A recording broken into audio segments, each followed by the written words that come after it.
अस्सलाम वालेकुम जी, सारा का सलाम कबूल कीजिएगा। कल से एक बहुत नई बैच शुरू हो गई है और वो ये कि इमरान खान साहब ने मुझे कहा कि मैं उन 4 लोगों का नाम ले दूंगा जिन्होंने मेरे खिलाफ बैठ के साजिश की कि सियासत से निकाला जाए। वो 4 लोग कौन है, आज इस पर मैं बात करूंगा।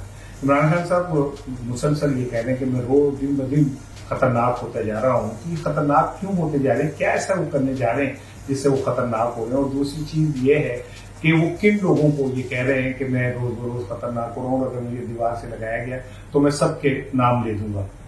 किन के नाम ले देंगे और क्यों ले देंगे और उन्होंने क्या किया है जो नाम ले देंगे, इस पर मैं आपसे बात करूंगा। देखिए, रिजीम चेंज के बाद इमरान खान साहब के हवाले से ये कहा जा रहा था कि शायद इमरान खान माजी के लोगों की तरह उस तरह कंपेन ना कर सकें और फिर पाकिस्तान में रह के ना बोल सकें जिस तरह माजी के लोग बोलते रहे। नवाज शरीफ ने स्टैब्लिशमेंट के खिलाफ बात की, मुल्क से बाहर भाग गए, जरदारी भाग गए, तो इमरान खान के हवाले से भी इसी तरह की हो रही थी। लेकिन इमरान खान ने पाकिस्तान में रह के अपने बयानिए को न सिर्फ के आगे लेके गए बल्कि अवाम की बहुत बड़ी तादाद को अपने साथ जोड़ा। अच्छा, फिर उसके बाद जब ज़िमनी इंतखाबात हुए पंजाब में तो उन्होंने एक हैरत अंगेज तौर पर कामयाबी हासिल की और पंजाब जिसे गढ़ समझा जाता है मुस्लिम लीग नून का, उसमें मुस्लिम लीग नून को आउट क्लास कर दिया। फिर कराची के ज़िमनी इलेक्शन के अंदर कराची जो एमकेएम का गढ़ है, जो तहरीक लब्बैक का बस सुना जाता है कि बहुत अक्सरियत है, पीपल्स पार्टी की अपनी हुकूमत है वहां पे, उसमें भी पीटीआई ने मैदान मार लिया। तो एक बात तो क्लियर हो गई कि अवाम इमरान खान के साथ खड़े हैं और इमरान खान की आवाज पे वो लब्बैक कहते हैं और वो हर हालात, हर मुश्किल के अंदर इमरान के साथ खड़े हैं। जब ये कामयाबी इमरान खान को मिली तो उनके लहजे में मजीद पुख्तगी आ गई, मजीद जाहाना होता चला गया, मजीद कॉन्फिडेंस उनका बढ़ता चला गया। और यही वजह है कि इमरान खान ने सैलाब में भी जलसा किया तो वो आउट क्लास हो गया, इमरान खान ने बारिश में भी किया तो वो जलसा आउट क्लास हो गया।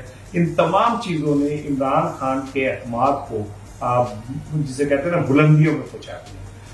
अब वो इमरान खान के खिलाफ पिछले कई अरसे से मुख्तलिफ तरीकों से साजिश हो रही है। कभी तोशा खाना के जरिए उन्हें कोशिश की जाती है कि नाअहल करार दे दिया जाए, कभी उनके खिलाफ फंडिंग का केस लिया जाता है, कभी उनके खिलाफ दहशतगर्दी का पर्चा हो जाता है। इस तरह मुख्तलिफ चीजें चलती रहती हैं, लेकिन इमरान खान किसी में पकड़ा ही नहीं दे रहे। और हर बार जब ऐसा लगता है कि यूं हो जाएगा तो इमरान खान उससे निकल आते हैं। क्यों निकल आते हैं, ये भी एक बड़ी दिलचस्प बात है कि जिन लोगों के हवाले से ये कहा जाता है कि इमरान खान शायद उनसे जंग कर रहे हैं, कहीं उनमें भी इमरान खान को शायद सपोर्ट तो नहीं मिल रही जिसकी वजह से ना उन पर कोई दहशतगर्दी का पर्चा हो तो जमानत हो जाती है, तोशा खाना का केस भी ठंडा पड़ जाता है और भी बहुत सारी चीजें अरूज पे पहुंचती हो खत्म हो जाती हैं। तो मेरे ख्याल में, मेरे तजिया साहब की तजिया ये है कि इमरान खान बहरहाल कहीं ना कहीं इमरान खान के को भी किसी किस्म की सपोर्ट हासिल है जिसकी वजह से उनका लहजा इतना जारहाना होता है। अब आइए 4 लोगों की तरफ। वो 4 लोग कौन है जिनका इमरान खान कह रहे हैं, तो ये तो इमरान खान खुद बताएंगे कि वो 4 लोग कौन है आज जो उनके खिलाफ साजिश कर रहे हैं, और मेरी राय है कि वो कभी नहीं बताएंगे। जुल्फिकार अली भुट्टो ने ताशकंद से वापसी पे बहुत शोर मचाया था कि ताशकंद में क्या हुआ, मैं दिल्ली थैले से बाहर ले आऊंगा और मैं ये कर दूंगा, मैं वो कर दूंगा, और आज तक कभी भी वो पता नहीं चल सका कि वो क्या इश्यू था। इसी तरह माजी में बहुत सारे लोग बहुत सारे मौकों पे ये कह चुके हैं कि हमारे पास बहुत सारे राज है, हम उन्हें वक्त आने पे अवाम के सामने लेंगे, लेकिन वो राज कभी खुलते नहीं। मैं भी ये समझता हूँ कि इमरान खान जिन लोगों को ये मैसेज दे रहे हैं उन्हें वो क्लियरली ये कह रहे हैं कि उन्हें इस सतह के ऊपर जिच ना करें, अवामी मैंडेट का एहतराम करें, अवामी जज्बात का एहतराम करें, और वरना फिर इमरान खान अपनी नींद को मजीद जाराना खेलेंगे।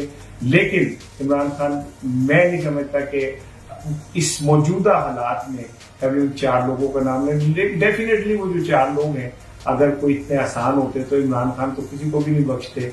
वो नवाज शरीफ हो, शहबाज शरीफ हो, जरदारी हो, कोई भी हो, वो किसी को नहीं बख्शते, वो सीधा नाम ले देते हैं। लेकिन अगर ये 4 लोगों का वो नाम नहीं ले रहे तो यकीनन इसमें उनकी एक मसलियत है और मसलियत रहनी चाहिए पाकिस्तान के अंदर। मैं समझता हूँ कि सबको इस बात को समझना चाहिए कि अवामी मैंडेट सबसे इम्पोर्टेंट चीज है और किसी सियासतदान को इस तरफ ना लेके जाए कि वो जज्बात में आके कोई ऐसी बात कर दे جس سے پاکستان کا وقار جو ہے وہ مشہور ہے. اپنا خیال رکھیے گا. پھر بات ہوگی. السلام علیکم.